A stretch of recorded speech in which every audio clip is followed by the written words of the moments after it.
Chicago script အကြောင်းပဲပြောနေတာတကယ်ရောအသားဖြူတာဖြစ်နိုင်ရဲ့လားဒီမှာ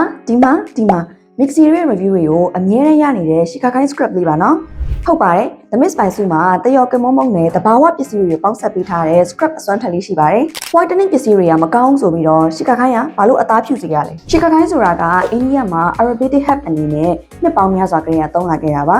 သူက Acacia coccinea လို့ခေါ်တဲ့အပင်အသီးကနေရတာဖြစ်ပြီးတော့ antioxidant နဲ့ anti-inflammatory အာနိသင်တွေကျွဲဝလုံးလို့အသားအရည်အတွက်တကယ်ဥမာရတနာပါပဲ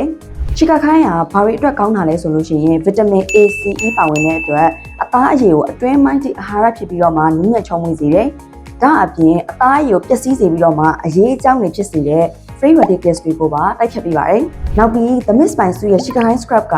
အသားအရည်ကိုညှဉ်းနှွမ်းစေတဲ့ဓာတုပစ္စည်းနဲ့အညစ်အကြေးတွေကိုတန့်စင်ပေးလို့အသားအရောင်ကိုတဘာဝအတိုင်းဝင်ပါလာစေတာပါ။ဒါဆိုတစ်ပတ်ကိုဘယ်နှကြိမ်တိုက်တင်လဲ။အနည်းဆုံး2ကြိမ်ကလည်း3ကြိမ်ထိတိုက်ပေးလို့ရတဲ့အပြင်ချီကာခိုင်းဆိုတာကဓာတုပစ္စည်းတွေကိုသုံးပြီးတော့မှအသားဖြူလောင်လုပ်တာမဟုတ်ဘဲနဲ့အသားအရည်ကိုကျန်းမာတန့်စင်စေပြီးတော့မှသဘာဝအတိုင်းဖြူဝင်လာစေတာပါသိဖြစ်နဲ့ဂလိုးကျင်နေဆိုရင်တော့ဟော်ရီယာချီကာခိုင်း scrub လေးကို Mixi ရိုးရေးချိုးတိုင်းမှာသုံးဖို့လုံးဝမမေ့နဲ့နော် bye bye